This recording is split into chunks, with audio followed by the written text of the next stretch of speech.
ತಮಗೆಲ್ಲರಿಗೂ ಮತ್ತೊಮ್ಮೆ ನಮಸ್ಕಾರಗಳು. ಈ ದಿನದ ಕಗ್ಗ ಸರಣಿ ಸಂಚಿಕೆ 328. ನಾನು ನಿಮ್ಮೊಂದಿಗೆ ಕರುಣಾಕರ ಬಳಕೋರು. ಕಗ್ಗ ಗಾಯನಕ್ಕೆ ದನಿಯಾಗಿದ್ದಾರೆ ವಿದ್ವಾನ್ ಸುರೇಶರಾವ್ ಅತ್ತೂರು. ಬನ್ನಿ ಕೇಳುಗರೆ, ಈ ದಿನದ ಕಗ್ಗ ಮಾಲಿಕೆಯನ್ನು ಕೇಳಿ ಬರೋಣ. ಒಲ್ಲೆನೆನುವರದಾರು ಅಹಿಂಸೆ ತತ್ವದ ಸೊಬಗ ಸಲ್ಲಿಸುವೆನಾವೃತವನೆನದೊಂದು ತೊಡಕು.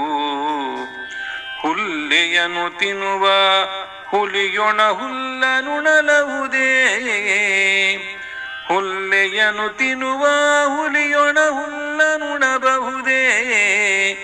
ಎಲ್ಲಿ ಸೃಷ್ಟಿಯಲಿದಯೇ ಮಂಕುತಿಮ್ಮ.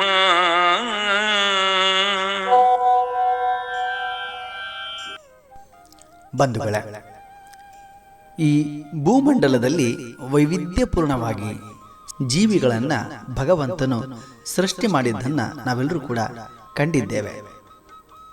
ಅವುಗಳೊಂದಿಗೆ ನಾವು ಬದುಕುತ್ತಿದ್ದೇವೆ.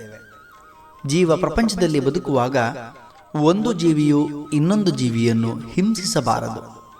ಅದುವೇ ಅಹಿಂಸೆಯ ತತ್ವ. ನಮ್ಮ ಹಿರಿಯರು ಹೇಳಿರುವ ಮಾತಿನಂತೆ ಅಹಿಂಸಾ ಪರಮೋ ಧರ್ಮ ಎಂಬ ಒಂದು ಮಾತಿದೆ. ಯಾವ ಕಾರಣಕ್ಕೂ ನಾವು ಹಿಂಸೆಯನ್ನು ಮಾಡಬಾರದು, ಮಾಡಕೂಡದು.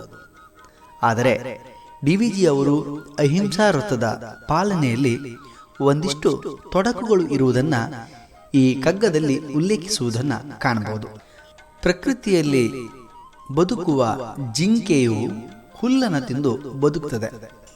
ಅಂತೆಯೇ ಹುಲಿಯು ತನ್ನ ಆಹಾರಕ್ಕಾಗಿ ಜಿಂಕೆಯನ್ನು ಬೇಟೆಯಾಡ್ತದೆ. ಹಾಗಾಗಿ ಜಿಂಕೆಯನ್ನು ತಿನ್ನುವ ಬದಲು ಹುಲಿಯು ಹುಲ್ಲನ್ನು ತಿಂದು ಜೀವಿಸಲಿಕ್ಕೆ ಸಾಧ್ಯವಿದೆಯೇ ಎಂಬ ಪ್ರಶ್ನೆಯನ್ನು ಈ ಕಗ್ಗದಲ್ಲಿ ಇಡುವುದನ್ನು ಕಾಣಬಹುದು. ಈ ಜಗದ ಸೃಷ್ಟಿಯಲ್ಲಿ ಹಾಗಾದರೆ ದಯೆ ಎಲ್ಲಿದೆ ಎಂಬ ಪ್ರಶ್ನೆಯನ್ನು ಕೂಡ ಮಾನ್ಯ ಗುಂಡಪ್ಪನವರು ಕೇಳ್ತಾರೆ.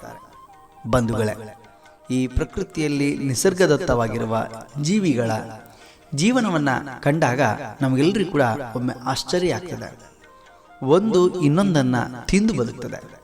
ಅಂದರೆ ಇಲ್ಲಿರುವ ಪ್ರಶ್ನೆ, ಒಂದು ಜೀವಿ ಇನ್ನೊಂದು ಜೀವಿಯನ್ನು ತಿನ್ನುವ ಕ್ರಮದಲ್ಲಿ ಹಿಂಸೆ ಇದೆಯೇ ಅಂತ ಒಂದು ಭಾವನವನ್ನು ತಟ್ತದೆ. ಅದು ಭಗವಂತನಿಂದ ಆವೃತ್ತವಾಗಿರುವಂಥ ಒಂದು ನಿಸರ್ಗ ಕ್ರಿಯೆ.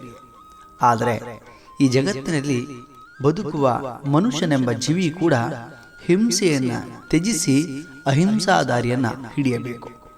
ಸಂಸ್ಕಾರಯುತನಾಗಿ ಮಾನವ ಧರ್ಮವನ್ನು ಆಚರಿಸಿ ಎಲ್ಲಿಯೂ ಯಾರಿಗೂ ಕೂಡ, ಯಾರ ಮನಸ್ಸಿಗೂ ಕೂಡ ನೋವಾಗದಂತೆ ತನ್ನ ಜೀವನವನ್ನು ಸಾರ್ಥಕ ಮಾಡಿಕೊಳ್ಳುವಲ್ಲಿ ಸಾಗಬೇಕಾಗಿದೆ. ಹಾಗಾದರೆ ಇದು ಸಾಧುವೇ ಎಂಬ ಪ್ರಶ್ನೆಯೂ ಕೂಡ ನಮ್ಮೆಲ್ಲರನ್ನ ಕಾಡ್ತದೆ. ಅದು ಅನುಸರಿಸಿದರೆ ಮಾತ್ರವೇ ಆ ಬದುಕಿಗೊಂದು ಸಾರ್ಥಕತೆ ಇರುತ್ತದೆ.